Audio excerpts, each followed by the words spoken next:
Hi guys, आपका स्वागत है आपके अपने show MKJ talks for investment in Hindi में। कैसे आप भाई? आज कार्यक्रम में चर्चा करेंगे एमकेजे आईपीओ टॉक्स की। आज ना सुबह से ही लगातार व्हाट्सएप के स्टूडेंट्स मुझे मैसेजेस कर रहे हैं, सर ये पीबी फिनटेक कैसी कंपनी है? सर ये तो हम इसकी बैलेंस शीट देख रहे थे, P&L देख रहे थे, फाइनेंशियल्स देख रहे थे, तो लॉस मेकिंग कंपनी है। सर इसके आईपीओ में पैसा लगाएं।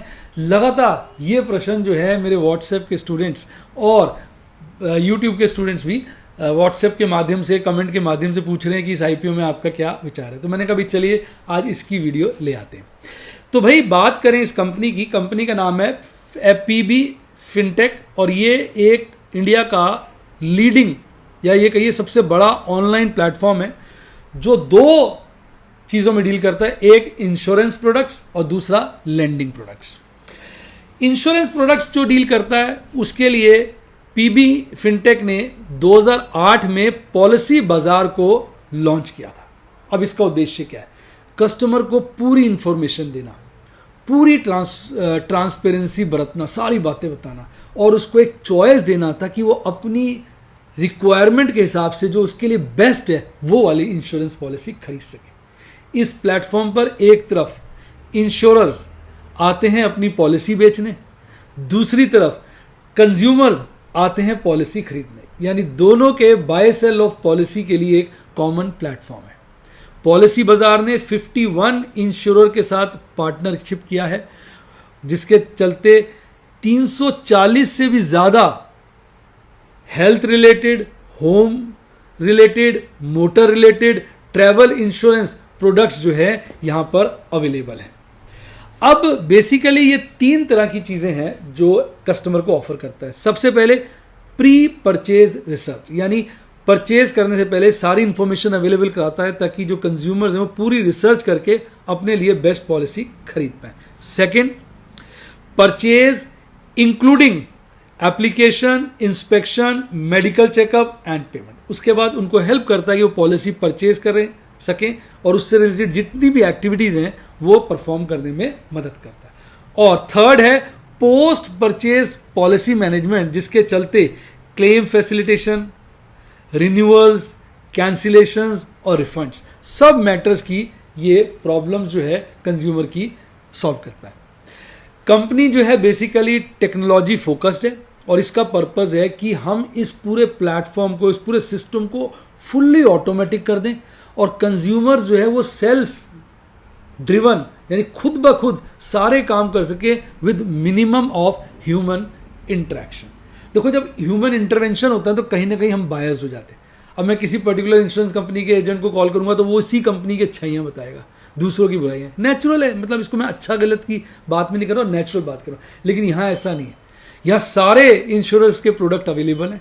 आप उनकी सब चीजों की जांच करिए, जो बेस्ट हो अपने लिए वो सिलेक्ट करें।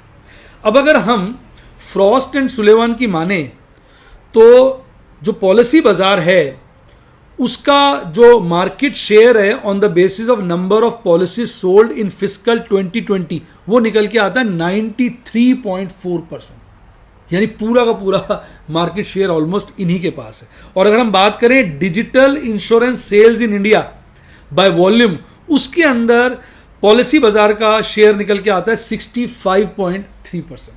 तो डेफिनेटली ये जो है मार्केट लीडर है। और उसके बाद पीबी फिनटेक ने 2014 में पैसा बाजार लॉन्च किया। अब इसका लॉजिक समझिए। देखिए, हम सभी आजकल बैंक से लोन लेते हैं, क्रेडिट कार्ड्स लेते हैं, यानी लेंडिंग प्रोडक्ट्स जो हैं हम बैंक के यूज करते हैं। तो जो ये पैसा बाजार एक कॉमन प्लेटफॉर्म प्रोवाइड करता है जहां पर पूरी कस्टमर को ट्रांसपेरेंसी दी जाती है, कन्वीनियंस दी जाती है, ईज दी जाती है, ताकि वो अपनी रिक्वायरमेंट के हिसाब से जो बेस्ट प्रोडक्ट है लेंडिंग प्रोडक्ट उसका बेनिफिट अवेल कर सके। और यहां पर भी जो पैसा बाजार है उसने 54 large banks, NBFCs and fintech lenders के साथ टाई अप किया हुआ है और उनके बहुत ज्यादा wide variety of products in related to all lending categories, जैसे मैं बताऊं पर्सनल लोन्स हो गया, बिजनेस लोन्स हो गया, क्रेडिट कार्ड्स हो गया, होम लोन्स हो गया, लोन्स अगेंस्ट प्रॉपर्टी हो गया, ये सारे लेंडिंग प्रोडक्ट्स यहां पर अवेलेबल है। अब यहां पर भी अगर हम फ्रॉस्ट एंड सुलेवन की माने तो on the basis of disbursals in fiscal 2020 Paisabazaar का जो मार्केट प्लेस में शेयर है, क्रेडिट मार्केट प्लेस में जो शेयर है वो है 51.4% का, मेजॉरिटी शेयर इन्हीं के पास है। अब अगर हम 2019, 2020, 2021 के डिसबर्सल्स की बात करें तो पैसा बाजार के जो डिसबर्सल्स थे 2019, 2020, 2021 के वो थे 51,000 मिलियन से ज्यादा, 65,000 मिलियन से ज्यादा, 29,000 मिलियन से ज्यादा रिस्पेक्टिवली। इतना जबरदस्त इन्होंने डिसबर्सल किया है। तो अब इतनी हमने बढ़िया बातें करी, इसको अगर हम समराइज करें और इसकी कॉम्पिटिटिव स्ट्रेंथ निकालें तो सबसे पहली कॉम्पिटिटिव स्ट्रेंथ ये है कि ये एक यूनिक प्लेटफॉर्म है जो ट्रांसपेरेंसी और चॉइस और कंप्लीट इंफॉर्मेशन देता है कंज्यूमर्स को related to insurance products and lending products. सबसे बड़ी अचीवमेंट है। दूसरा, इनकी जो प्रोप्राइटरी टेक्नोलॉजी है वो इनको हेल्प करती है सुपीरियर डाटा इंटेलिजेंस में एंड कस्टमर सर्विस में। इन्होंने बड़े बड़े सभी जितने अच्छे ब्रांड्स हैं उनके साथ कोलैबोरेशन किया हुआ है, कोलैबोरेटिव पार्टनरशिप करी हुई है, जिनके चलते उनके प्रोडक्ट्स इनके प्लेटफॉर्म पे इंश्योरेंस और लेंडिंग से रिलेटेड अवेलेबल है। एक स्ट्रॉन्ग नेटवर्क है इनका अपने आप में, और हाई रिन्यूअल रेट्स है। ये बड़ा इंपॉर्टेंट फैक्टर है। हाई रिन्यूअल रेट्स का मतलब ये हुआ कि जो इनसे इनके प्लेटफॉर्म पे जाके एक बार प्रोडक्ट लेता है फिर लौट के आता है। ये जो लौट के आने वाले कस्टमर्स होते हैं ये रिन्यू कराते हैं। तो ये जो है कंपनी को एक प्रेजेंस देती है, एक कहते हैं कि लीडरशिप देती है और एक कहते हैं जुड़ाव महसूस कराती है। और इसके साथ साथ ये बहुत ही कैपिटल एफिशिएंट मॉडल है जहां पर ऑपरेटिंग कॉस्ट काफ़ी कम है और जो फाउंडर्स और मैनेजमेंट है वो काफ़ी एक्सपीरियंस्ड है। अब अगर हम इसकी फाइनेंशियल्स की बात करें जो आपके लिए चिंता का विषय बना हुआ था, देखिए टोटल एसेट्स अगर आप देखेंगे 2019 से 2021 तो लगातार बढ़ रहे हैं, यानी 3 गुना से ज़्यादा हो गए हैं टोटल एसेट्स। ये सारी फिगर्स मिलियन रुपीस में। टोटल एसेट्स मार्च 2019 में थे 7500 मिलियंस के, जो मार्च 2021 में बढ़ के हो गए 23,300 से भी ज़्यादा मिलियन रुपीस, यानी 3 गुना के आसपास या उससे थोड़े ज़्यादा हो गए। रेवेन्यू आप देखेंगे लगातार बढ़ रहा है। मार्च 19 में था ये अराउंड 5300 मिलियन, जो अब मार्च 21 में बढ़ के हो गया अराउंड 9600 मिलियन। अच्छी ग्रोथ है। अब जो चिंता का विषय है प्रॉफिट आफ्टर टैक्स, तीनों साल लॉस है पर लॉस ड्रास्टिकली रिड्यूस हो रहा है। मार्च 19 में था अराउंड 3500 मिलियन रुपीस का लॉस, जो अब घट के आधे से भी कम 1500 मिलियन रुपीस हो गया। अब बेटा आपको इस मॉडल को समझना पड़ेगा। देखिए जो ऑनलाइन मॉडल्स होते हैं ना, ये नए मॉडल्स हैं, नए जमाने के प्लेटफॉर्म है, नए जमाने के बिजनेस है। इसमें क्या होता है कि शुरुआती दौर में एडवर्टीजमेंट कॉस्ट बहुत बहुत बहुत ज्यादा हाई होती है ताकि लोगों में अवेयरनेस आए, और एक बार जब लोग स्टिक कर जाते हैं तो फिर क्या होता है कि जैसे जैसे काम बढ़ता है तो तेजी से बढ़ता है। अब अमेजॉन को देख लीजिए, पहले मैं अमेजॉन में एक आध प्रोडक्ट मंगाता था सिर्फ, फिर धीरे धीरे आज तो ये पोजीशन है 100% प्रोडक्ट जो है हमारे ऑनलाइन आते हैं। अब तो सब्जियां, फ्रूट, मैडम कुछ है जो ऑफलाइन आ रहा है आजकल? मैडम करिए कुछ नहीं आ रहा। सब्जियां, फ्रूट, मोबाइल्स, आईपैड, आईफोन, मतलब उनके चार्जर्स, फिर लाइट्स, कैमराज, मतलब अब क्या मैं बोलूं। अब तो मैंने पीछे अपना वो वॉशिंग मशीन और वो आपका ये भी डिश वॉशर भी वहीं से मंगाया था ना, डिश वॉशर, और आपका वो सारी चीजें ऑनलाइन आ रही है।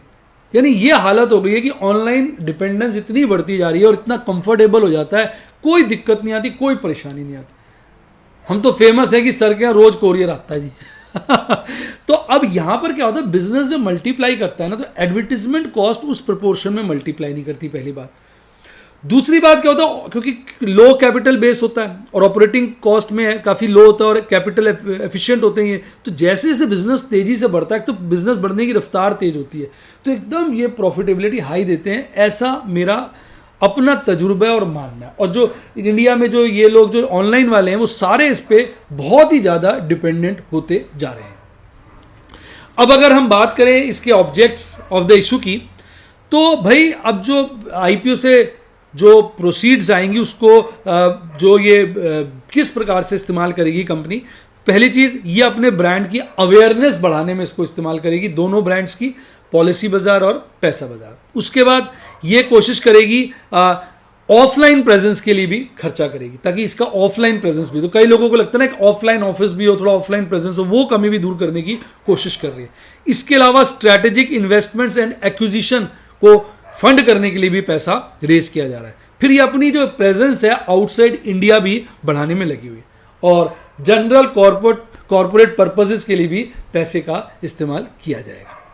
अब अगर हम इशू की बात करें तो ये इशू जो है 5625 करोड़ का है, जिसमें 3750 फ्रेश इशू है। ये पैसा कंपनी के पास जाएगा, जो जिसकी जब मैंने चर्चा करी वो कंपनी अपने बिजनेस को एक्सपैंड करने में उसको यूज करेगी, और 1875 करोड़ जो है वो ऑफर फॉर सेल है। अब अगर हम बात करें इसके डेट्स की, तो आईपीओ खुल रहा है 1 नवंबर को, बंद हो रहा है 3 नवंबर को, अलॉटमेंट हो जाएगी 10 नवंबर को, रिफंड आ जाएंगे 11 नवंबर को, शेयर आ जाएंगे आपके अकाउंट में 12 नवंबर को, लिस्टिंग हो जाएगी। अब अगर हम माने, इसमें कुछ और खास बातें बताता हूं, इसमें 11 इंश्योरेंस कंपनीज ने एंकर बुक में इन्वेस्ट किया। इंश्योरेंस कंपनी जल्दी जल्दी इन्वेस्ट नहीं करती, और हेल्थ इंश्योरेंस तो बिल्कुल ही नहीं करती, पर उन्होंने किया क्योंकि उनसे रिलेटेड प्लेटफॉर्म है, उनको इस कंपनी पे विश्वास है, और एंकर बुक भी लगभग 40 टाइम्स सब्सक्राइब हो चुकी है। अब आप कहेंगे सर सब बढ़िया बता दिया, अब अपना ओपिनियन बताइए। देखिए बेटा, ये नए जमाने का बिजनेस है, हाई रिस्क हाई रिवॉर्ड होता है, तो मैं तो इस आईपीओ में पैसे लगाऊंगा, ये पक्का है, पक्का है, पैसे लगाऊंगा। तो इसमें डेफिनेटली अच्छा अमाउंट में तो अपना इन्वेस्ट करूंगा, और उसके बाद भी अगर मुझे मौका मिला बाद में लिस्टिंग के बाद, तो भी मैं उसमें मौके पे और इन्वेस्टमेंट कर सकता हूं। अब मैं इसको यूं कहूंगा कि देखो, अगर आपको इनके बिजनेस मॉडल में विश्वास है, जैसा कि मुझे तो है कि भाई ये नए जमाने के बिजनेस है, यही अल्टीमेटली फ्यूचर मुझे लगता है। भारत का जो एक बड़ा सेगमेंट है, जो एजुकेटेड सेगमेंट है, यानी जो इन्फॉर्म सेगमेंट है, वो इसके ऊपर शिफ्ट करता जा रहा है, ऐसा मेरा बहुत स्ट्रांग मानना है, क्योंकि मैं खुद भी ऐसा कर रहा हूं। तो अगर आपको इस चीज पे विश्वास है तो आप इसके लिए लंबे पीरियड के लिए इसमें निवेश कर सकते हैं। मुझे लगता है इसमें अच्छी रिटर्न आनी चाहिए, ओवरऑल अच्छा है। फिर भी मैं कहूंगा, देखिए मेरा तो पॉजिटिव आउटलुक है, मैं इसमें निवेश जरूर करूंगा अपने रिस्क के हिसाब से, अपने रिस्क मैनेजमेंट के हिसाब से। आप भी अपने रिस्क मैनेजमेंट के हिसाब को कंसिडर करते हुए इसमें निवेश कर सकते हैं। High risk high reward investment है, मोटी रिटर्न भी आ सकती है, पर जब हाई रिस्क होता है तो हाई रिवॉर्ड भी होता है, तो दोनों तो पता है आपको, चोली दामन का साथ है, साथ साथ चलते हैं। इसके अलावा आप जो है अपने फाइनेंशियल एडवाइजर से भी एडवाइस लीजिए, अपने फंड्स को भी देखिए, सब बातों को देखो। मेरा स्टैंडर्ड डिस्क्लेमर है, आपको पता है मैं ऑनेस्टली सब कुछ बोल देता हूँ, मैं क्या कर रहा हूँ ये भी बताया, तो आपको सावधान भी कर देता हूँ कि आप अपने रिस्क एपेटाइट के हिसाब से अपना डिसीजन अपने फाइनेंशियल एडवाइजर्स या और रिसर्च करके लें। उम्मीद करता हूँ वीडियो का मजा आया होगा। इससे रिलेटेड आपको कोई भी क्वेरी ना कमेंट में लिख दीजिए, अभी काफ़ी देर तक मैं कमेंट्स वॉच कर रहा हूँ, तो मैं उनके रिप्लाई भी करता जाऊँगा। इसी के साथ साथ bye bye, God bless you, happy investing. और आप स्टॉक मार्केट में मैं कहूँगा भाई बादशाह बने, राजा बने, महाराजा बने। Bye bye.